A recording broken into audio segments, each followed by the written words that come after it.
Welcome views, कैसे हैं आप।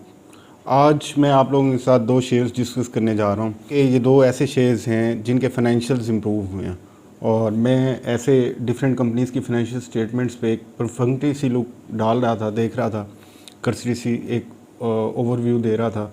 तो उसमें मैंने देखा जो इन दो कंपनीज़ के रिज़ल्ट्स हैं वो as compare to their comparative previous figures वो इम्प्रूव हुए हैं काफ़ी। एक के इलेक्ट्रिक है और एक आर्टिस्टिक डेनिम है। पहले आर्टिस्टिक डेनिम की बात करें, कंपनी की प्रोफाइल बताने की ज़रूरत नहीं है ज़्यादा, प्रीवियसली काफ़ी बार किया। फिर भी इसका वॉल्यूम काफ़ी कम होता है। जैसे आज देखें तो सिर्फ 3500 शेयर्स ट्रेड हुए इसके, और इसका जो 52 वीक रेंज है वो 62 से 142, 62 अभी रिसेंटली लगा था, अभी करंट प्राइस 83 है। और इसके अलावा कंपनी के जो 5% फ्री फ्लोट है, 6.9 बिलियन की मार्केट कैप है। जो मेन चीज़ जिस पे आना चाह रहे हैं वो ये है कि 2020-21 का हमने पहले कंपैरिजन किया था कि 20 में 7.9 बिलियन का रेवेन्यू था, अभी 9.8 बिलियन का 21 में हो गया। और अर्निंग पर शेयर 1.35 रुपीज़ थी पर शेयर, अभी 4.21 हुई है। जो लेटेस्ट क्वार्टर का जो डिस्कस करना है उसमें ये है Q1 2022 का रिज़ल्ट है, और इसमें जो सेल्स हैं यानी जो रेवेन्यू आया है वो 4.4 बिलियन का एक क्वार्टर का आया। और इसकी जो कंपैरेटिव फिगर के साथ देखें तो Q1 2021 में 2.3 बिलियन का था, तो ये तकरीबन डबल हो गया, 2.3 बिलियन से जंप होके 4.4 बिलियन का। और उस टाइम पे कंपैरेटिव फिगर देख रहे हैं हम पिछले साल के Q1 की, उसमें 1.5 रुपीज़ पर शेयर की अर्निंग पर शेयर थी, EPS थी। अभी वो भी तकरीबन डबल से थोड़ी सी कम है, 2.12, 1.5 से 2.12। और इस कंपनी का मसला थोड़ा सा ये है कि डिविडेंड्स बहुत स्लो हैं और इनका कोर्ट में केस चल रहा है। ये कितने 100% बोनस देने के चक्कर में थे। कुछ इनके जो स्टेक होल्डर्स हैं, कोई डायरेक्टर्स वगैरह, उन्होंने कोर्ट में केस कर दिया इस बात के अगेंस्ट कि हमारी कंसेंट नहीं ली गई और इतने नहीं बढ़ाना चाहिए इनको कैपिटल। तो उसके अलावा पहले ये 3-3 रुपये देते थे हर साल, इस बार इन्होंने 2 रुपये पर शेयर डिविडेंड दिया।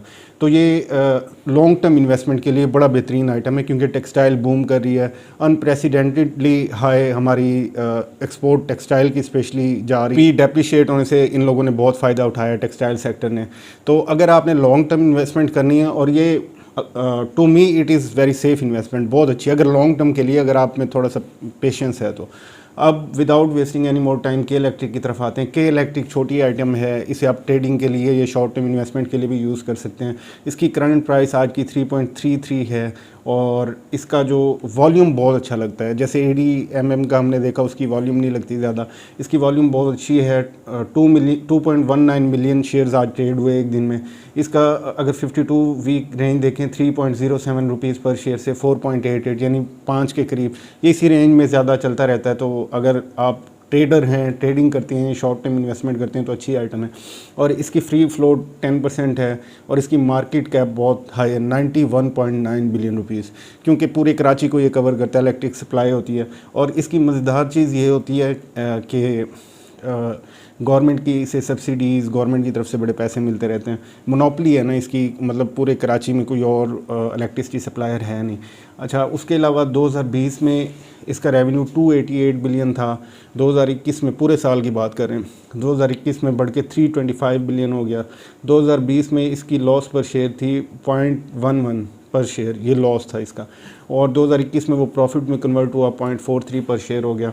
अगर लेटेस्ट क्वार्टर की देखें, जिसकी तरफ मैं आना चाह रहा था, उसमें काफ़ी बड़ा जंप है इसका। मैंने बहुत इंप्रूवमेंट देखी है इसमें, इसी वजह से मैं ये आपके साथ डिस्कस करना चाह रहा था। Q1 2022 में इसके रेवेन्यू हुए हैं 114 बिलियन रुपीज़ के। Q1 2021 में इसके रेवेन्यूज़ थे 85 बिलियन के।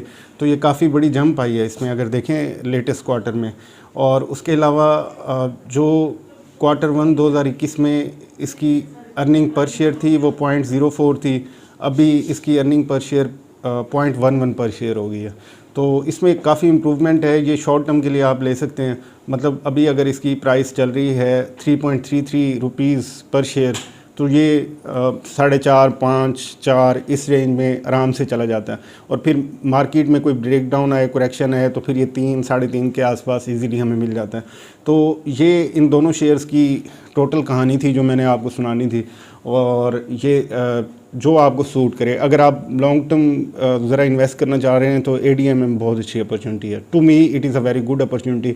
आपको अगर समझ में आए फाइनेंशियल स्टेटमेंट देख लें, because it's your money and if there is loss that will be tolerated by you not me. और उसके अलावा अगर आप शॉर्ट टर्म करना चाहते हैं तो के इलेक्ट्रिक एक अच्छी आइटम है, पुरानी आइटम है काफ़ी।